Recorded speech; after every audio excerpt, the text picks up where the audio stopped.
Nusja që i kunatën e dasmës ishte një mbrëmje qershori, dhe muzika shpërthente në çdo qoshe të fshatit.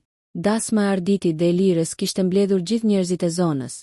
Një ngjarje e madhe me drita, gëzim dhe shishe që trokisnin njëra tjetrën. Në oborin e shtëpisë së madhe të familjes Hoxha, çdo cep shkëlqente nga zbukurimet. Njerëzit flisnin për nusen, për fustanin e saj elegant, për bukurinë që të linte pa frym. Elira ecte ngadalë me buzëqeshje të ngrirë në fytyrë. Në sy kishte diçka që vetëm ajo e dinte, një përzierje ankthi dhe vendosmërie. Nuk e kishte pritur ashtu martesën e saj.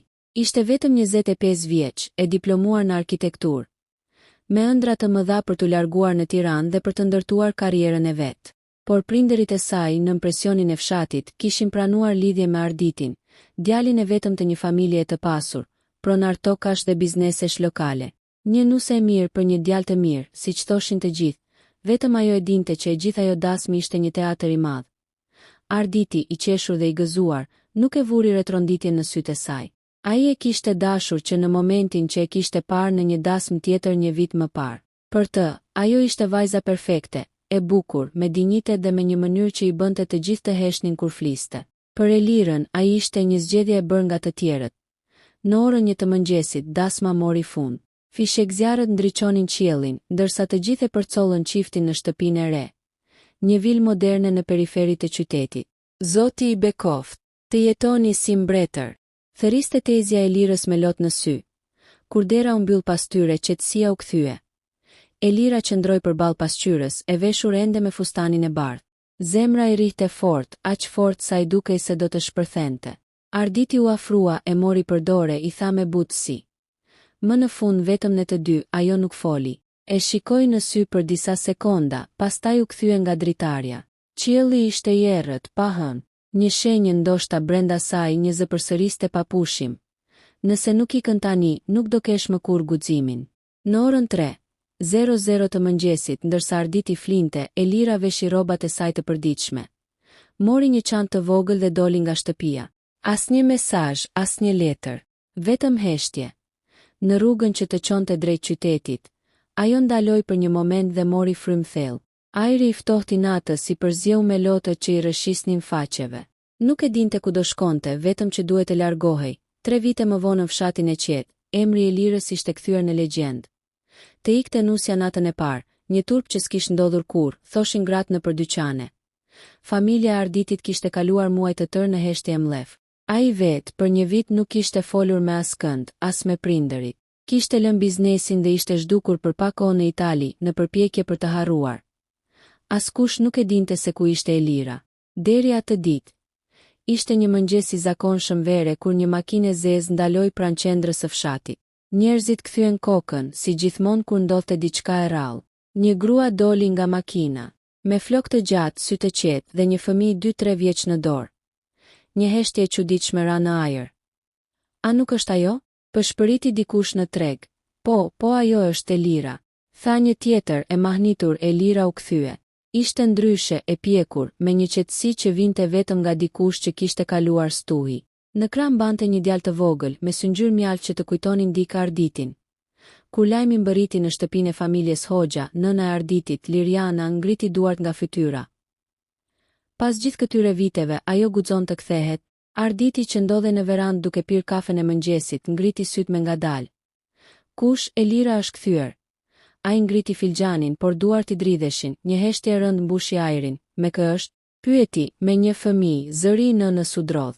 Arditi u ngrit në këmbë dhe u largua pa thënë asgjë. Kthimi Elira e dinte çfarë priste. Çdo sy i fshatit, çdo gojë që do fliste. Por ajo nuk kishte ardhur për të kërkuar falje. Kishte ardhur për të përballur të vërtetën. Dhe për djalin e saj, Aron, në shtëpinë e prindërve të saj, gjendja ishte ngurtë. Babai, një burr me flokë të thinjura dhe sy të ashpër, nuk dinte si të reagonte. Pse e bëre bi? E pyeti me zë të dridhur. Pse na turpërove para gjithë botës? Ajo uli kokën, sepse nuk mundesha më, baba. Nuk mund të jetoja një jetë që nuk ishte imja. Nëna e saj me lot në sy, mori fëmijën në krah. Ky është nipi im. Si e ke quajtur? Aron. E kujt është Elira? Pyeti babai me ton të ashpër, një heshtje gjatë. Elira ngriti syt. Nuk është rëndësishme për ju, baba. Është imi dhe vetëm për këtë jam kthyer. për t'i dhënë atij një jetë të qetë. Përballja e Pararditi nuk priti gjatë. E pa nga rruga, tek po dilte nga shtëpia me fëmijën në krah. Ai ndaloi makinën dhe doli pa fjalë. Sytë e tyre u kryqëzuan për herë të parë pas 3 vitesh. Nuk mendoja se do të shihja ndonjëherë më, tha ai me zë të ulët. Asun. E pas ke sjell me vete, ai hodhi syt nga djali. Po, ky është Aron. Arditi mbeti pa fjalë për disa sekonda. Është imi. Ajo e pa drejt në sy, një qast që zgjati pa fund. Jo, tha më në fund me zë të qetë. Dhe për këtë nuk të kam gënjur kur. Fjalët i ranë Arditit sigur mbi gjoks. Ai ndjeu një dhimbje të çuditshme, jo vetëm nga tradhtia, por nga fakti që ajo fliste me një qetësi që të vriste. Pse u ktheve atëherë? Pyeti ai, sepse më në fund s'kam më frikë. As nga ty, as nga fshati, as nga turpi që shpikën të tjerët për mua. Kam një fëmijë që duhet të di kush është në çfarë bote jeton. Ai heshti. Shikoi djalin, pastaj sytë e saj. Ishte pamundur të mos ndjejë ende diçka, një lloj mallëngjimi të hidhur, sekretipor ajo që askush nuk dinte. As Arditi, as prindërit e saj. Ishte se arsyeja e vërtetë e largimit nuk ishte qenë thjesht mosdashuria. Natën e dasmës, Elira kishte zbuluar një sekret që mund të shkatëronte gjithë familjen Hoxha. Një orë para se të dilte nga shtëpia atë natë, ajo kishte dëgjuar rastësisht një bisedë në telefon të vjerit të saj, që po fliste me dik për dokumentet e falsifikuara të tokës. Dhe rrezikun që të zbulohej gjithçka, e kuptoi që pasuria e tyre nuk ishte ndërtuar mbi punë të ndershme, por mbi mashtrime dhe korrupsion.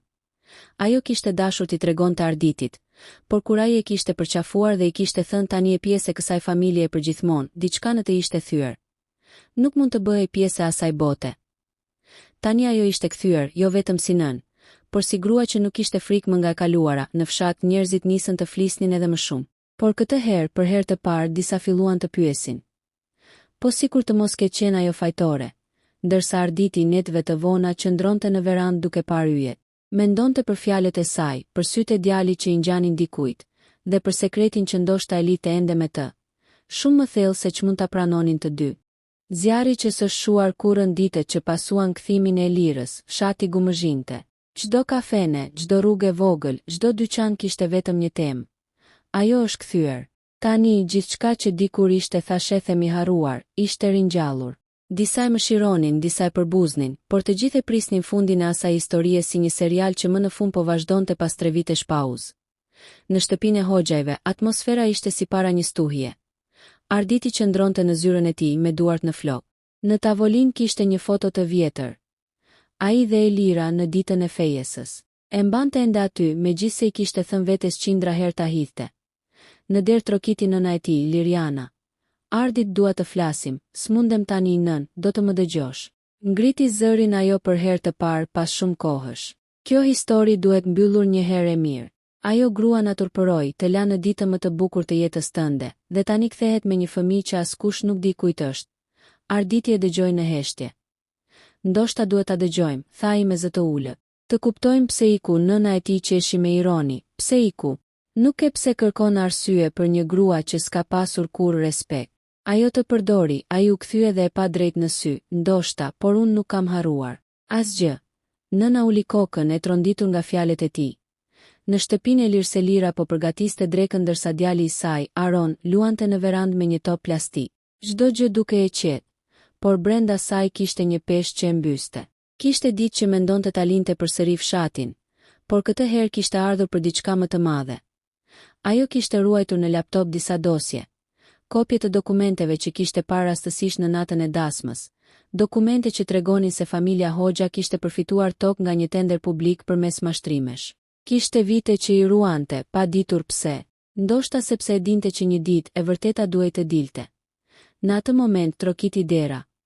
Kur e hapi, përballë qëndronte një burr rreth të 50-tave, me sy të mprehtë dhe një dosje në dorë. Zonja Elira Hoxha? E pyeti, ajo ngriti vetullat. Nuk jam më Hoxha. Kush jeni ju? Jam gazetari Ilir Sula. Ka marrë vesh se keni diçka që mund të lidhet me hetimin për korrupsionin në tenderet e komunës. Elira u shtang. Zemra i rahu fort, kush ju dërgoi tek unë? Askush. E mora vesh rastësisht. Emri juaj del në një dosje që po hetohet. Ajo e uli zërin. Nuk mund të flas këtu. E janë i pasdite në kafen pranë liçenit. Do ju tregoj gjithçka, gazetari e pa me dyshim, por pranoj, do jem aty në orën 5. pas ditën kafenen pran liçenit, Elira dhe Iliri u ulën në një tavolinë të fshehur. Ajo I tregoi çdo gjë, që natën e dasmës kishte dëgjuar bisedën e vjehrit, që kishte parë dokumentet e falsifikuara dhe që kishte ikur për të mos u bërë pjesë e asaj pislëku. Gazetari e dëgjoi me kujdes. A e dini çfarë do të thotë kjo? Nëse kjo që thoni është e vërtet, familja Hoxha mund të përfundojë në hetim penal. E di, po ju, jeni gati për pasojat. Ata kanë ndikim të madh. Ajo buzëqeshi me hidhërim. Më kanë marrë gjithçka që kam pasur. Nuk kam më çfarë të humbas, Iliri e pa me respekt. Atëherë më duhet të kem kopjet e dokumenteve. Nesër, përballja me të kaluar mbrëmje, ndërsa Elira po kthehej në shtëpi, dikush e priti pranë portës. Ishte Arditi, duhet të flasim, tha ai, nuk kemi më për çfarë, ke. Dhe shumë ai u afrua, të gjithë po flasin. Por unë dua ta dëgjoj nga ty. Pse iku atë natë, ajo ngriti sytë dhe e pa me qetësi. Sepse ajo shtëpi nuk ishte shtëpi, ishte burg. Dhe unë nuk doja të bëhesha bashkëfajtore. Për çfarë po flet, për babain tënd, për paratë e pista, për dokumentet që kam parë, për gjithë gënjeshtrat mbi të cilat është ndërtuar pasuria juaj. Arditi mbeti pa fjalë. Çfarë po thua, e di që nuk e qen pjesë e saj, Ardit. Por e dija që nëse të tregoja atë natë, nuk do më besoje. Ndaj I ka ai e pa me sy të tronditur, ke prova, ajo heshti për pak, pastaj tha, po, dhe do t'i dorëzoj, Arditi e kapi nga krahu I dëshpëruar. Elira, nëse kjo është e vërtet, po e shkatëron babain tim. Ai e ka shkatëruar veten, jo unë. Ajo u lirua nga duart e tij dhe u fut brenda duke I mbyllur derën. Ai mbeti aty I ngrirë. Kërcënimit nesërmen në orën 8 të mëngjesit, një makinë e zezë u ndal para shtëpisë së Elirës. 2 burra zbritën. Njëri prej tyre dorëzoi një zarf. Brenda kishte vetëm një letër. Mos u përfshin në gjëra që nuk të përkasin. Përndryshe, dikush mund të pësojë keq. Në fund ishte nënshkrimi I dikujt që ajo e njihte mirë. Nehat Hoxha, vjehri I saj, Elira ndjeu ftohtësi në duar. Ai kishte marrë vesh, në atë moment djali I saj hyri në dhomë duke mbajtur një lodër. Mami, pse je e mërzitur? Ajo u përpoq të buzëqeshte. Jo, zemër, s'jam. Por në sytë e saj kishte frikë. Arditi zbulon gjithçka ndërkohë, Arditi kishte filluar të hulumtonte vetë. Ai u fut në zyrën e babait dhe gjeti disa dosje të mbyllura në kasafort.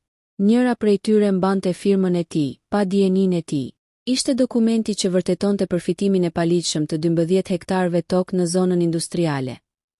Zemra e rrite fort, çfarë ke bër, baba?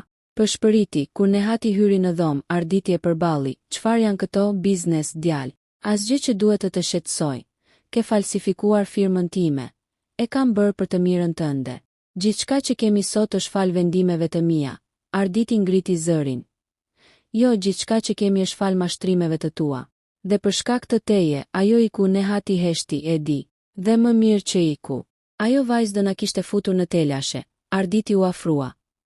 Tani do na fusësh ti dhe doli, duke e lënë babain e errësirë. Rjeta ngushtohet mbrëmje, gazetari Iliru takua sërish me Ilirën dhe mori dosjet. Por dikush I kishte ndjekur. Një orë më vonë, makina e Ilirit u përmbys në rrugën e vjetër që të çonte drejt qytetit. Ai shpëtoi për mrekulli, por dosjet u zhdukën. Elira mori një telefonat anonime. Të tham të mos përzihesh. Ky ishte paralajmërimi I fundit. Ajo mbylli telefonin dhe shpërtheu në lot. Por më pas mori një vendim. Në orën 2 të mëngjesit veshi rrobat e errta dhe u fut në pronën e familjes Hoxha. Hyri nga dritarja e pasme, nëpërmjet një dere të vjetër që e njihte mirë. Në zyrë në kasafort gjeti dosjet origjinale. I mori, I fotografoi me telefon dhe u largua. Por dikush e pa, ishte Arditi. Elira? Ajo u kthye, nuk mund të shpjegoj tani, e di gjithçka. Kam parë dokumentet. Ti kishe të drejtë, ajo u befasua, atëherë ndihmom. Të dale vërteta, ai e pa me sy të lagur. Po babai im do përfundoj në burg, dhe djali ynë do rritet në një vend më të pastër. Arditi ngriti syt. Djali ynë, ajo e kuptoi çfarë kishte thënë, por nuk u tërhoq. Po, Ardit. Aron është I yti, ai u ngrit në këmbë, si I goditur nga rufeja. Pse nuk më the kurrë, sepse nuk doje ta dëgjoje, sepse nuk isha gati të kthehesha. Por tani duhet të bëjmë diçka. Ata u pan gjatë me një heshtje që përmbante 3 vite mungesë, dashuri dhe dhimbje. Kulmit nesërmen dosjet dolën publikisht. Iliri, me gjithë aksidentin, arriti t'i publikonte në portalin e tij. Emri I familjes Hoxha përmendej në çdo media. Hetimi nisi menjëherë. Nehat Hoxha u arrestua, ndërsa Arditi dha dorëheqje nga të gjitha bizneset dhe dorëzoi vetë provat shtesë. Në fshat, njerëzit filluan të flisnin ndryshe. Elira kishte pasur arsye të ikte, thoshin tani. Tani e kuptuam kush ishte fajtori i vërtet. Në një mbrëmje të qetë, Elira qëndronte në verandë me Aronin në prehër. Arditi u afrua ngadalë. Të dy jemi të lodhur nga e kaluara, tha ai, por ndoshta mund të fillojmë diçka të re. Ajo e pa drejt në sy. Nuk di nëse jam gati, asun, por ndoshta djali ymë meriton prindër që nuk fshihen më, ai i zgjati dorën. Elira hezitoi për një qast, pastaj ja kapi në sfond fshati po heshte për herë të parë. Asnjë thashethem, asnjë britm. Vetëm një paqe e çuditshme pas një lufte që kishte zgjatur vite. Në errësirë dritat e shtëpisë Hoxha u fikën. Një epokë kishte mbaruar, një tjetër po fillonte me plag, por edhe me shpresë. E vërteta që tronditi gjithçka era e mbrëmjes frynte lehtë mbi rrugët e fshatit, duke sjellë me vete aromën e tokës së lagur dhe të kujtimeve të vjetra. Bora, tashmë më e qetë, ecte ngadalë në përoborin e shtëpisë ku kishte lindur. Çdo hap i saj mbi kaldrëm dukej si një kthim pas në kohë. Shtëpia e prindërve të saj ishte po ajo. Muret e bardha, dritarja e madhe, portokallia që e mbulonte me degët e saj. Por gjithçka tjetër ishte ndryshe. Ajo vetë nuk ishte më e njëjta vajzë që kishte dalë prej andej në fustanin e bardhë. Në dhomën brenda, nëna e saj, Zana, rregullonte darkën. Kishte pasur ne që nuk flinte. Prej kur e bia ishte kthyer pas 5 vitesh me një djalë të vogël që se njihte askush. Kishte pyetje që i digjnin në gjoks, por nuk i kishte bërë dot asnjëherë. Bora e mbarove telefonatën. Pyeti Zana me zë të butë, po, nën. Ishte mira, do kaloj nesër të më shoh. Zana miratoi me kokë, por syt i shkonin tek djali i vogël që luante me një makinë plastike në dysheme. Është i zgjuar, shumë i zgjuar. Si quhet përsëri, ardit Zana buzëqeshi, por një ndjesi ankthi ngjitej në fyt. Kishte gjëra që ndjente, por nuk i thoshte dot. Dhe Bora e dinte këtë. E dinte që nëna e saj e shikonte ndryshe, si një mister që kishte frikë ta zgjidhte. Në mbrëmje Bora doli në verandë me një filxhan çaji. Qielli ishte i mbuluar me yje, por në sytë e saj dukej një stuhi e fshehur. Mendonte për atë që do të ndodhte nesër. Kthimin e saj në shtëpinë e ish-burrit, për herë të parë pas 5 vitesh. Të nesërmen ajo mori Arditin për dorë dhe u nis drejt lagjes ku ndodhej shtëpia e Adrianit. Nuk kishte ndryshuar shumë, vetëm që tani dukej më e ftohtë, më bosh. Portën e hapi vetë Adriani. Sytë ju zmadhuan, Bora, ajo qëndroi para tij me një qetësi që e tronditi edhe atë. Duhet të flasim. Ai e ftoi brenda pa thënë asnjë fjalë. Në dhomën e ndenjes që dikur kishte qenë plot zhurmë, tani dëgjohej vetëm rrahja e orës në mur. Se besoja se do të shihja ndonjëherë më, tha ai, duke vështruar me sy që i digjni. Mu deshën vite të kuptoj pse ike. Ndoshta nuk do ta kuptosha sot, ja ktheu ajo. Provoje, Bora mori frymthell. Atë natë pas dasmës, kur më le vetëm në dhomë, dikush tjetër hyri. Adriani u ngrys menjëherë. Çfarë po thua? Dikush që kishte qeles që kishte të drejtë të hynte. Ishte babai yt, ai u ngrir. Një heshtje e rënd mbushi dhomën. Mos guxo, përshpëriti ai duke ngritur zërin. Mos guxo ta thuash këtë pa prova, ka më shumë se prova. Kam Arditin, Adriani u zverdh, çfarë po nën kupton? Ai nuk është djali yt. Asim bir me ndonjë tjetër burr. Është biri i babait tënd, fjalët u varën në ajër si një mallkim. Adriani ngriti duart në kokë. Jo, kjo nuk mund të jetë e vërtet. Do të doja të mos ishte. Por ishte ajo natë që ndryshoi gjithçka. Nuk ika sepse s'të doja. Ike sepse nuk mund të qëndroja në atë shtëpi ku gjithçka u bë ferr. Ai filloi të ecte në përdhom i tronditur. Bora, po e kupton çfarë po thua? Babai im e kuptoi më mirë se kushdo, dhe e ka mbajtur në heshtje për vite, sepse doja ta mbroja djalin tim nga turpi. Por tani, kur pash që ai do të vinte në të njëjtën shkollë me nipin tënd, nuk mund të lejoj që ta rris jeta me gënjeshtra. Adriani uli kokën, duart i dridheshin. A e di ai? Jo. Dhe nuk dua ta di. Doja vetëm që ti ta dije të vërtetën, para se ta përhapin të tjerët. Në atë moment, dera u hap dhe në prag u shfaq një figurë që se kishin dëgjuar të afrohej. Veti ati Adrianit, Gjergji. Më mjafton ajo që dëgjova, tha ai me zë të ulët, por të ngarkuar. Bora u ngrit, fytyra ju zverdh. Zoti Gjergj, mos më thuaj zotëri. Ti më ke shkatëruar familjen. Ju e dini shumë mirë çfarë ndodhi, tha ajo me zë që i dridhej. Ti s'ke asnjë provë. Je vetëm një grua që ikën natën e dasmës dhe tani kërkon hakmarrje. Adriani qëndronte me styre si i shokuar.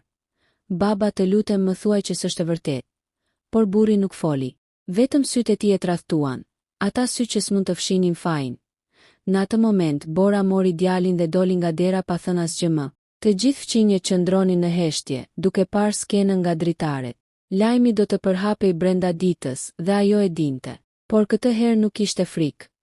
Në mbrëmje, ajo u kthye te shtëpia e Zanës. Nëna e priti në verandë si çdo herë. Të pash në sytë e tu, e bia ime. E the atë që duhej thënë, apo jo, po nën. Dhe tani s'ka më çfarë të fsheh. Zana i vuri dorën në faqe. Sekretet kanë jetë më të shkurtër se guximi, bi. Ti bëre gjën e duhur. Arditi erdhi duke vrapuar me një lule të vogël në dorë. Mami, kjo është për ty. Ajo ul dhe e përqafoi fort. Ti e vetë me arsye pse unë jetoj. Në errësirën që binte, Bora ndjeu një paqe që nuk e kishte njohur kurrë. E dinte që fshati do ta përfliste, që njerëzit do të shpiknin versionet të tjera të historisë. Por asgjë s'mund t'ia merrte më të vërtetën. Ajo ngriti syt drejt qiellit dhe tha me zë të ulët. Më në fund jam e lirë. Përballja e fundit në ditët që pasuan, fshati nuk fliste për asgjë tjetër. Emri i Borës përmendej në çdo kafene, në çdo obor, në çdo bisedë me zgrave që pastronin rrugën me kovat në duar. Nusja që iku natën e dasmës, kështu e quanin dikur. Tani doli pse iku, thoshin tani me zë të ulët, me përzierjet merri dhe kureshtie. Por Bora nuk dilte nga shtëpia. Qëndronte pranë djalit, duke u përpjekur të jetonte ditë normale. E dinte që e vërteta kishte shpërthyer si një bombë. Dhe megjithatë, brenda saj kishte një lloj qetësie që se kishte njohur më parë. Ishte dhimbja e lirë, jo ajo e burgosur në heshtje. Një mbrëmje derën e shtëpisë e trokiti dikush. Kur e hapi, pa Adrianin. Kishte sytë e skuqur, rrobat e rudhura dhe duar që i dridheshin. Duhet të flasim, tha me një zë që duke i humbur. Zana që ishte brenda i hodhi një vështrim të ashpër. Kjo shtëpi nuk është më vend për ty, djalë. Por Bora e ndali. Lëre të hyj, nën. Ai hyri brenda dhe qëndroi në këmbë, pa ditur si të fillonte. Kam kaluar 3 ditë pa gjumë. U përpoqa ta pyes babain, por ai heshti. Vetëm më pa në sy dhe më tha. Nuk mund ta ndryshoj atë që kam bërë. Bora uli kokën, e dia që do ta pranonte. Adriani vazhdoi duke ecur ngadalë në përdhom. Nuk mund ta përshkruaj ndjesinë të kuptosh që njeriu që të rriti, që e kishe si shembull, ka qenë në gjendje të shkatërrojë jetën tënde. Ai ndaloi përballë saj. Por më e vështira për mua është se të humba ty pa e kuptuar pse.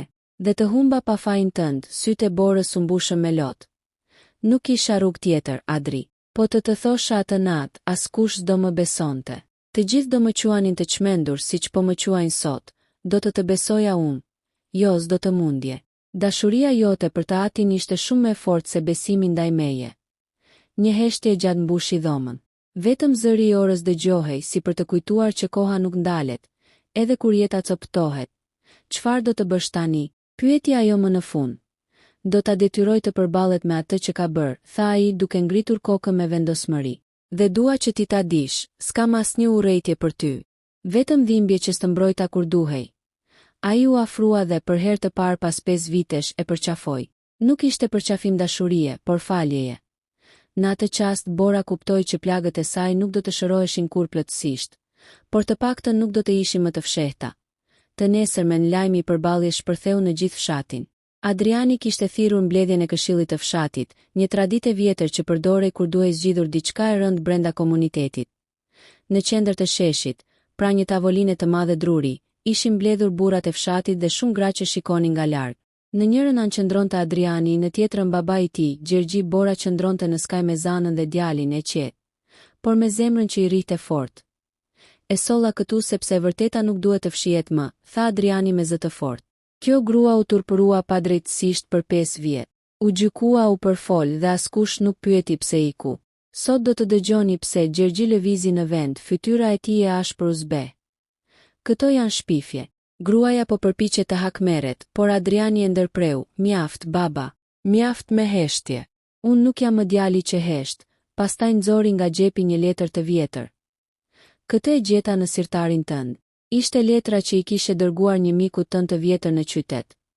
Ku pranon se ke bërë një gabim që s'të le të flesh, Gjergji u ngrir. Turma nisi të pëshpëris. E ke shkruar me dorën tënde, tha Adriani. Do të thuash edhe këtu, para të gjithëve, çfarë është ky gabim? Plaku uli kokën. Për disa sekonda, dukej sikur do të shpërthente. Por pastaj diçka u thye brenda tij. Po, tha më në fund. Është e vërtet. E bëra. Ishte një çast i mallkuar, një natë që s'duhej të kishte ndodhur kurrë. Zërat e njerëzve shpërthyen në shesh. Disa u lëritën, disa u larguan me neveri. Bora qëndronte ngrirë. Kishte pritur këtë moment, por nuk kishte menduar se do të ishte kaq i rënd. Adriani u kthye nga ajo. Tani e di gjithkush. Asnjë fjalë tjetër nuk ka rëndësi. Ai mori babain e tij nga krahu dhe u largua me seshtje së turmës. Askush nuk i foli. Asnjë nuk i shikoi në sy. Të nesërmen Gjergji u gjet pa ndjenja në dhomën e tij. Kishte lënë një letër mbi tavolinë. Faji im nuk ka falje. Lëreni të jetoja ajo dhe djali. Mos më kujtoni më.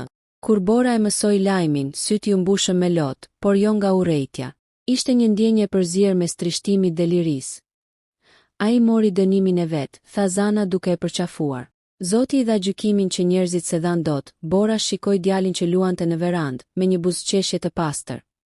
Do të rritet pa gënjeshtra, tha ajo. Kjo është e vetmja drejtësi që dua, vitet kaluan. Fshati e harroi dalë ngadalë historinë.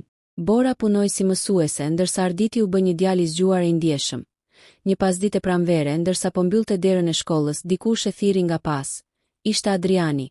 Doja vetëm të falenderoj, I tha. Sepse, edhe pse të gjitha ran mbi ty, ti ishe e vetmja që suprish. Ajo buzëqeshi lehtë. Ndonjëherë duhet të biesh në balë që të gjesh forcën për të ngritur. A më lejon të takoj Arditin ndonjëherë? Pyeti me zë të butë. Ajo hezitoi për një çast, pastaj pohoi me kokë. Po, ai ka të drejtë të njohë njeriun që se braktisi kur në zemër. Adriani u largua në heshtje, ndërsa Bora e pa të humbiste në rrugën që dikur kishte qenë rruga e saj e dhimbjes. Tani ajo ishte thjesht një rrugë që çonte drejt paqes. Ajo ngriti syt drejt qiellit dhe përshpëriti. Më në fund u mbyll rrethi. Djali që kërkoi të vërtetën kaluan 15 vite. Fshati kishte ndryshuar. Rrugët ishin shtruar me asfalt. Shumë nga shtëpitë e vjetra ishin shembur e ndërtuar nga e para. Të vetmet që kishin mbetur si dikur ishin shtëpia e Zanës, tashmë mbuluar me hardhi, dhe ajo e Gjergjit që qëndronte bosh me dritaret e mbyllura një heshtje që dukej sikur fliste. Arditi tashmë ishte 19 vjeç. Një djalë I gjatë, me sy të errët e mendimtar, një përzierje e bukur mes Borës dhe një misteri që ai nuk e kishte kuptuar kur plotësisht. Ishte rritur me dashuri, por edhe me pyetje të pathëna. Bora e kishte mbrojtur nga gjithçka, por në sytë e saj ai e kishte lexuar gjithmonë diçka që s'ishte thënë. Një ditë, ndërsa po pastronte raftin e librave në dhomën e nënës, Arditi gjeti një letër të vjetër, të palosur në fund të një libri të trash me titull Dhimbja dhe falja. Letra ishte zverdhur dhe në krye shkruhej: për djalin tim, kur të vi dita që të kërkosh të vërtetën. Duart I dridheshin. Ai u ul në shtrat dhe e hapi me kujdes. Në letër Bora kishte shkruar: Bir, nëse po e lexon këtë do të thotë që je gati të dish kush je. Unë nuk të kam gënjur kur, por kam heshtur për të të mbrojtur. Ti nuk je faji im, je dhimbja ime që u kthye në bekim. Babai yt biologjik nuk është ai që ti ke menduar. Ai nuk jeton më dhe nuk dua të mbash urrejtje për të. Dua vetëm ta dish që nga një natë errësire, ti u bëre drita ime. Arditi e mbajti letrën në duar për disa minuta pa lëvizur. Zemra I rrihte fort.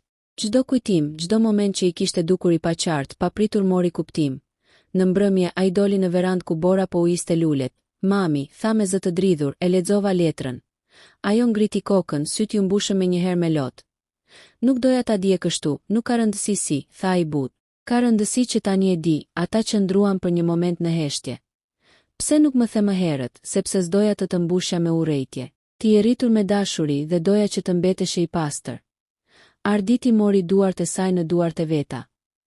Ti më rrite me dinjitet, mami, dhe nuk më dhe kur arsye të urrej askënd. Tani dua vetëm ta di ku prehet ai njeri, jo për ta gjykuar, por për ta kuptuar. Bora uli kokën.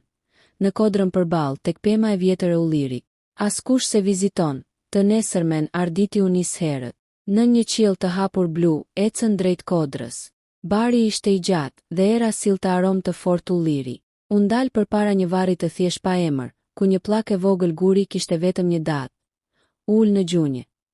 Nuk di kush ishe, tha me zë të ulët, por e di që më solle në jetë. Dhe për këtë të fal, ai qëndroi ashtu për disa minuta. Pastaj mori një gjethe ulliri dhe vendosi mbi pllakë. Në atë moment një ndjenjë e çuditshme paqe e mbuloi. Si një zë I largët që I përshpëriste se rrethi ishte mbyllur. Në mbrëmje u kthye në shtëpi. Bora e priti në verandë, si dikur. Ai ul pranë saj dhe I tha: kam mësuar diçka sot, çfarë që ndonjëherë e vërteta së shkatëron të çliron. Ajo buzëqeshi përmes lotëve, e di, bir. Kam pritur vite që ta thuash këtë fjalë. Ata u përqafuan dhe për herë të parë pas shumë vitesh, Bora ndieu se pesha e së kaluarës ishte shkrirë. Nuk kishte më sekrete, as frikë. Kishte vetëm një nënë dhe një bir që më në fund e ndanin të njëjtën dritë. 5 vjet më vonë, Arditi u bë gazetar investigativ. Artikulli i tij i parë u titullua "Të vërtetat që gratë fshihen t'i thonë, dhe burrat që nuk guxojnë t'i dëgjojnë". Në fund të artikullit, ai kishte shkruar një fjali që tronditi shumë lexues. Nëse një grua ikën natën e dasmës, mos e gjykoni. Ndoshta nuk po ikën nga dashuria, po ikën nga ferri. Në mbrëmje, kur Bora lexoi shkrimin, syti u mbushën me lot krenarie. Në fytyrën e Arditit ajo pa jo vetëm djalin e saj, por edhe shpëtimin e vet dritat u fikën, era fërfëllonte perdeve, dhe një hënë e plot ndriçonte verandën e shtëpisë. Në atë qetësi Bora përshpëriti me zë të ulët. Më në fund historia ime nuk është turp, është dëshmi.